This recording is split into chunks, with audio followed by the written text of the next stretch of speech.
वो पहले आहार शुद्धि करे, बहुत भोजन शुद्ध,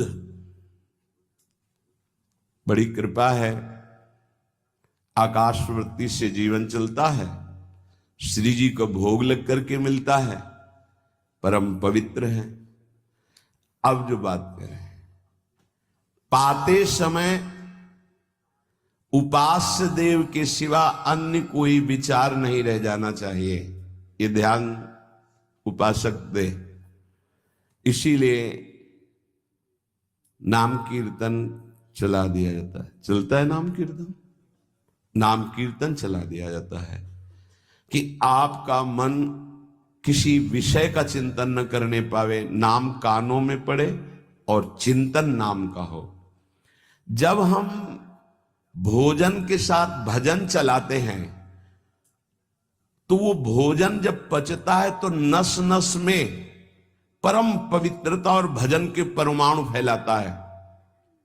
अब जैसे आजकल भोजन की प्रथा, जूता मोजा वही शौच में पहन के गए हैं, वही लघुशंका में, और वही होटल में बैठ के वैसे ही जूता मोजा, वही कपड़े, वैसे ही बनाने वाला क्या भाव वाला है, कैसी पवित्रता रखता है, और पाने वाला क्या भाव रखे हैं और कैसी पवित्रता है, इन सब का प्रभाव भोजन पे पड़ता है। अगर भोजन ठीक नहीं तो बुद्धि निर्णय नहीं कर पाएगी ठीक। हृदय के नेत्र खुलने के बाद तो बहुत दूर रही, इन नेत्रों से भी सही नहीं दिखाई देता, गंदा ही दिखाई देने लगता है। इन नेत्रों में गंदगी बढ़ जाती है, जिसकी तरफ देखो तो वासना की दृष्टि से देखो, दोष दृष्टि से देखो, राग द्वेष की दृष्टि से देखो, ब्रह्म दृष्टि भगवत दृष्टि उसकी नहीं आ सकती। ये बहुत जरूरी है। अरे कहीं भागा थोड़ी जा रहा है भोजन, धैर्य पूर्वक चिंतन करते हुए, नाम चल रहा है तो उसी नाम का चिंतन करते हुए। अब जैसे अपने लोग पूर्वाभ्यास तो पद चला लिया, बड़ी सुविधा रहती है। पद, कोई बड़ा पद ले लिया और मानसिक पद गुनगुना भी रहे हैं, चिंतन भी कर रहे, प्रसाद भी पा रहे। कोई पद उठा ले, बड़ा पद, देखत नौ निकुंज सुन सजनी लागत, प्रथम यथामति प्रणव बिहरत दो प्रीतम कुंज। अब जब तक पद पूरा नहीं होगा तो भागेगा नहीं, और भागेगा तो पद नहीं पूरा होगा, पकड़ हो जाएगी। अब पद चल रहा है, प्रसाद पा रहे हैं, तो कभी कभी प्रसाद पाते पाते आंसू चल रहे हैं, प्रसाद पा रहे हैं, पद चल रहा है। अब वो भोजन क्या करेगा? प्रसाद नस नस में जाकर भागवतिक भाव संचरित करेगा। अब आप प्रसाद पा रहे हैं, किसी द्वेषी का चिंतन कर रहे हैं, गुस्सा आ रही, अब नस नस को वो क्रोध से युक्त करने वाली वृत्ति पैदा करेगा। आप प्रसाद पा रहे हैं, कोई काम चिंतन कर रहे हैं, वही प्रभाव आपके अंदर पड़ेगा। हमारी पद्धति रही है प्रसाद पाने की, चाहे जितना पवित्र हो, पर भोजन पाने के पहले हाथ पैर धोए गए, कुल्ला किया गया, पवित्र हो करके फिर वहां बैठ करके, पद्धति थी आसन पीढ़ा चटाई बिछा दी गई, पवित्रता पूर्वक बैठे, भोग सामने आया, भगवद अर्पित प्रसाद है तो जय जयकार और कीर्तन करके पा रहे हैं। अगर वो ऐसी जगह से मिला है, भगवद अर्पित नहीं है, तो अपने सामने 1 मिनट रुक कर भगवद अर्पित करते हैं, फिर जय जयकार इष्ट की, गुरुदेव की, भगवान नामों की गूंज करके फिर पाते।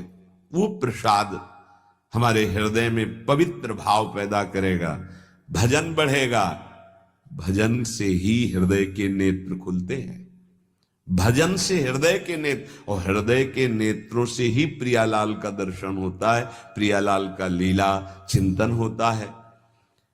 जो अपनी नस नस में नाम, पवित्रता, भक्ति, ज्ञान, तो भोजन में बहुत सावधान रहिए। ये 24 घंटे के लिए हमारे विचारों को अपवित्र या पवित्र करेगा भोजन।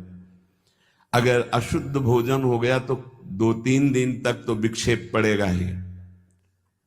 अगर बहुत ही निषिद्ध भोजन हो गया तो हो सकता है कि भजन भी रुक जाए, विक्षेप क्या रुक जाए, ऐसा ऐसा भोजन होता है। भोजन बहुत संभाल के, भले भूखा रहना पड़े तो अच्छा है 1-2 दिन, पर ऐसा भोजन ना होने पावे जो हमारे भजन को छीण करे।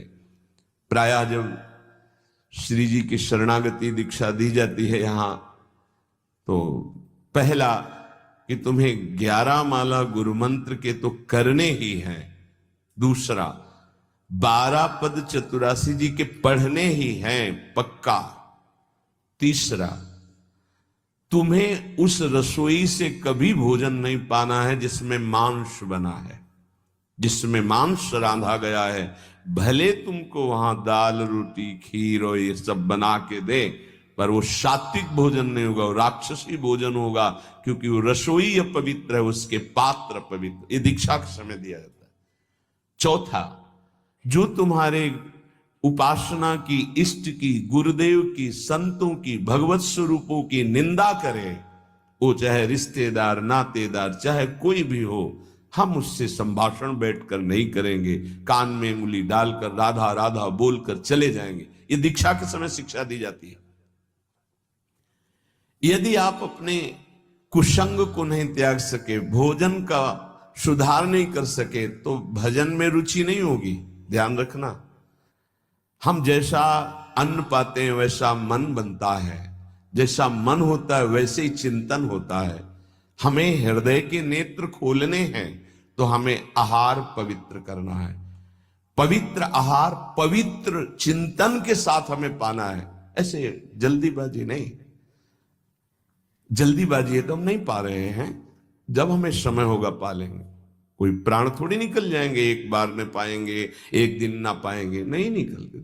कई कई दिन भोजन न पाने पर भी ऐसा नहीं होता कि प्राण निकल गए। बड़ी सामर्थ्य है, प्रभु ने सामर्थ्य दी है। उपासक सावधान रहे, कहीं प्रसाद पाते समय कोई ऐसा दृश्य, ऐसी वार्ता न कर बैठे जो भजन में बड़ी हानि पैदा कर दे। जैसे आप मोबाइल रख लिए और आप ऐसे दृश्य देख रहे हो जो आपका सर्वनाश करने वाले हो, भोजन पा रहे हो, तो आप निश्चित समझ लेना, निश्चित भ्रष्ट हो जाओगे, आगे नहीं बढ़ पाओगे, गिर जाओगे। भोजन के समय यदि आपका मन पद में नहीं लग रहा, भजन में नहीं लग रहा, तो जैसे यंत्र है आपके पास, तो चतुरासी जी लगा दीजिए, सत्संग लगा दीजिए। आपका चिंतन बनना चाहिए भागवती, कोई गलत चिंतन नहीं। और अगर कोई पास बैठा है तो वार्ता नहीं होनी चाहिए। भोजन के समय वार्ता निषेध है, वो वार्ता का समय नहीं, वो एकाग्रता पूर्वक पूरे 24 घंटे के लिए हम अपने विचार पावन करने के लिए बिल्कुल मौन होकर के भगवत चिंतन या भगवत श्रवण करते हुए प्रसाद पावे। जिस जगह पर संत सेवा होती है, नाम कीर्तन होता है, ठाकुर सेवा होती है और परस्पर बैठ करके भगवत वार्ता होती है, उस जगह सारे तीर्थ अपने आप आ जाते हैं। वहां वास करने वाले को किसी तीर्थ जाए या ना जाए, कहीं भी, संपूर्ण भुवन की बात कह रहे हैं, जिस घर में, जिस कुटिया में, जिस जगह में, जिस स्थान में नाम कीर्तन होता है, भगवत गुण कीर्तन होता है, साधु सेवा होती है, ठाकुर सेवा होती है, सारे तीर्थ स्वयं आकर वहां वास करने लगते हैं। तीर्थ क्या, तीर्थाधिपति तीर्थपाद भगवान वास करते हैं। जहां भगवान नाम कीर्तन, भगवत गुण गायन होता